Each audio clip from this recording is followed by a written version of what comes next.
ओम गणेशाय नमः। ओम नमः शिवाय। मैं निखिल ज्योतिष आचार्य आप सभी का मेरे चैनल पर पुनः स्वागत करता हूं। आशा करता हूं आप सभी स्वस्थ होंगे। महादेव की कृपा आप सभी पर सदैव बनी रहे। ये वीडियो मकर यानी कि कैप्रिकॉर्न के लिए बहुत महत्वपूर्ण वीडियो है, क्योंकि यह वीडियो है मकर के आने वाले सप्ताह के साप्ताहिक राशिफल के बारे में। कैसा रहेगा मकर के लिए आने वाला हफ्ता? जो मेरा साप्ताहिक राशिफल होता है वो चंद्रमा की गति पर आधारित होता है। चंद्रमा सबसे तेज गति से चलते हैं, 2.25 से 2.5 दिन में राशि परिवर्तन कर लेते हैं। तो पूरे हफ्ते में अलग अलग भावों में जाते हैं, अलग अलग राशियों में जाते हैं, अलग अलग ग्रहों के साथ योग बनाते हैं। इन सब चीज़ों का आपके जीवन पे क्या प्रभाव पड़ सकता है, इसी चीज़ पे आधारित मेरा साप्ताहिक राशिफल होता है। कहाँ से देखें? मैं हमेशा कहता हूँ कि लग्न राशि और चंद्र राशि से अलग अलग राशिफल नहीं बन सकते। यदि आपको अपना लग्न कन्फर्म है, लग्न राशि पता है, तो वहीं से ऑब्जर्व कीजिए। जिनको लग्न राशि नहीं पता वो चंद्र राशि से इसको ऑब्जर्व कर सकते हैं। तो शुरुआत करते हैं आने वाले सप्ताह के साप्ताहिक राशिफल का मकर के लिए। 3 जुलाई को चंद्रमा आपके 12वें स्थान में रहेंगे यानी कि धनु में, और 4 जुलाई शाम के करीबन 3 बजे तक उनका प्रवास यहीं पर रहेगा। चंद्रमा का 12वें स्थान में आना बहुत अच्छा नहीं होता। चंद्रमा आपके क्योंकि सप्तम भाव के स्वामी है, 12वें में है। जो लोग विदेश यात्रा के लिए ट्राई कर रहे थे, विदेश जाना चाहते थे, उनके लिए जो शुरुआती भाग है हफ्ते का अच्छा है, चीज़ें आगे बढ़ सकती हैं। अच्छी चीज़ ये है कि यहाँ पे जब चंद्रमा होंगे तो उन पर बृहस्पति की दृष्टि होगी, तो बृहस्पति हमेशा प्रोटेक्शन देते हैं। ये जो चंद्रमा है ये पूर्णिमा योग बनाकर बैठे हैं, क्योंकि सूर्य से एकदम सप्तम में है, तो ये भी एक अच्छी चीज़ है। पक्षबली है चंद्रमा, लेकिन चंद्रमा केंद्रुम योग में है, तो यहाँ से थोड़ा सा चंद्रमा पर नेगेटिव प्रभाव भी आता है। जो हफ्ते का शुरुआती भाग है खर्चे बढ़ाएगा, थोड़ा सा आपको चिंतित करेगा। आप छोटी छोटी बातों पर बहुत विचलित और बहुत चिंतित हो जाएंगे, और इसी के चलते कुछ गलत निर्णय भी ले सकते हैं।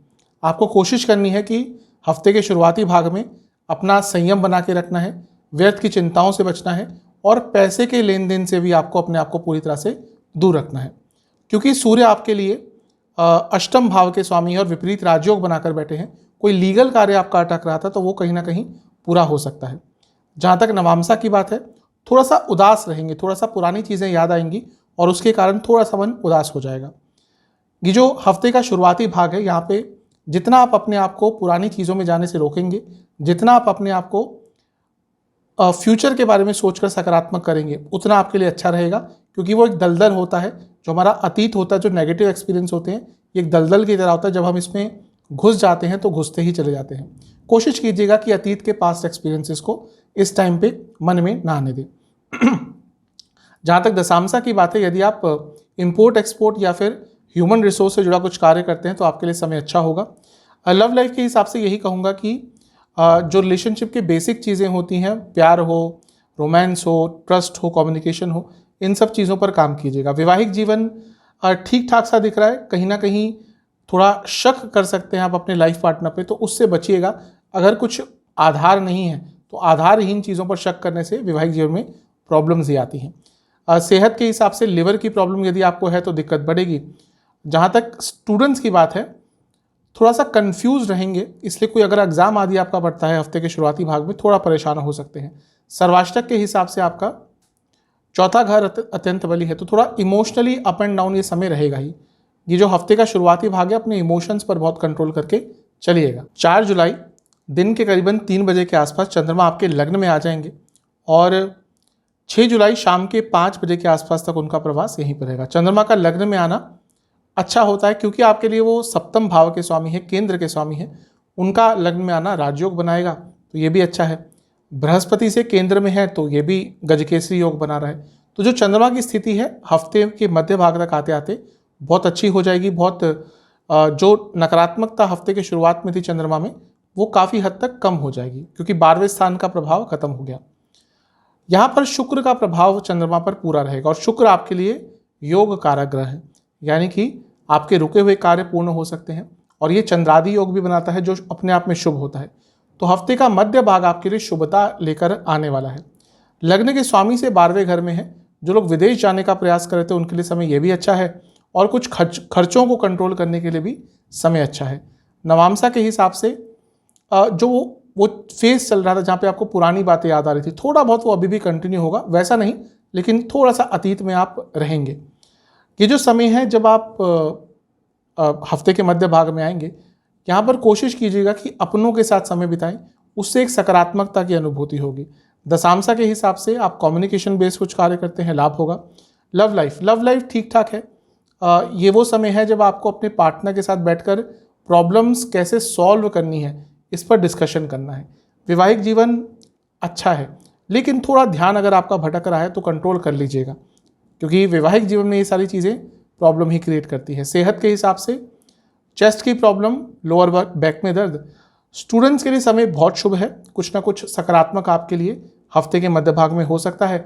जहाँ तक सर्वाष्टक की बात है, आपका लाभ स्थान बली है, तो ये भी बता रहा है कि हफ्ते का मध्य भाग तो आपके लिए शुभता लेकर आ रहा है। 6 जुलाई शाम के करीबन 5 बजे के आसपास चंद्रमा आ जाएंगे आपके दूसरे घर में, धन स्थान में, और सप्ताह के अंत तक यहीं पर रहेंगे। चंद्रमा का धन स्थान में आना अच्छा होता है।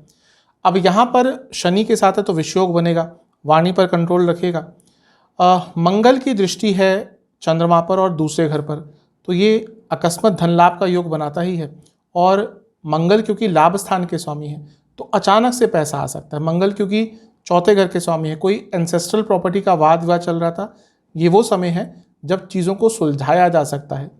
अब चंद्रमा का जो गोचर होता है 2.25-2.5 दिन का होता है, तो उसमें एकदम कोई केस नहीं सुलझता, लेकिन ये महत्वपूर्ण टाइम होता है उन प्रॉब्लम्स को सॉल्व करने के लिए, चीज़ों को आगे बढ़ाने के लिए।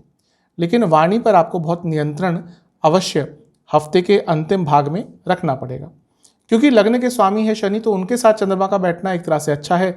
धन प्राप्ति के लिए दोबारा एक अच्छी चीज़ है, क्योंकि अर्थ त्रिकोण भी है तो कार्य क्षेत्र में भी आगे बढ़ सकते हैं। लेकिन ध्यान बस ये दीजिएगा, जो विष योग है ये आपकी वाणी में कड़वाहट ले आता है, और वो कड़वाहट के कारण ही प्रॉब्लम्स बढ़ती हैं, तो अपनी वाणी पर नियंत्रण बहुत रखेगा। मंगल क्योंकि 8वें घर में बैठे हैं तो अचानक से धन की प्राप्ति तो हो सकती है जैसा मैंने कहा, लेकिन किसी को पैसा उधार मत दीजिएगा, वो पैसा वापस नहीं ला पाएंगे आप। नवांसा कुंडली बता रही है कि ठीक ठाक है सब, थोड़ा सा आध्यात्मिक आप फील करेंगे। इसके साथ ही अपनी सेहत पर ध्यान देने का समय है। दशांशा कुंडली के हिसाब से जो लोग विदेश में काम करते हैं, MNC आदि में काम करते हैं, समय अच्छा है। लव लाइफ मिला जुला सा प्रभाव है, कभी कभी तो बहुत अट्रैक्शन रहेगा और कभी कभी अपने पार्टनर पर विश्वास ही नहीं रहेगा, तो मिश्रित सा समय दिख रहा है। वैवाहिक जीवन देखिए ठीक है। हो सकता है कि आपकी कुछ आदतें, कुछ बातें आपके लाइफ पार्टनर को अभी अनकंफर्टेबल इस टाइम पे कर सकती हैं, तो अपनी पूरी बॉडी लैंग्वेज पर, अपनी आदतों पर, अपनी वाणी पर ध्यान दीजिएगा। सेहत की जहाँ तक बात है, चेस्ट की प्रॉब्लम, गले की प्रॉब्लम। स्टूडेंट्स के लिए समय ठीक है, थोड़ा सा अपने पढ़ाई में इन्वॉल्वमेंट और बढ़ाना पड़ेगा। जहाँ तक सर्वाष्टक की बात है, आपका चौथा भाव अत्यंत बली है, थोड़ा इमोशनली अप एंड डाउन वाला ये हफ्ते का अंतिम भाग आपके लिए रहने वाला है। उपाय के स्वरूप में आपको शनिदेव के सामने 4 सरसों के तेल के दिए अर्पण करने हैं उनको, और हनुमान चालीसा, शनि चालीसा 2-2 बार पाठ करना है। आशा करता हूँ कि ये मकर का साप्ताहिक राशिफल आपके काम आएगा। चैनल पे अगर आप नए हैं सब्सक्राइब कर लीजिए, वीडियो को लाइक कर लीजिए।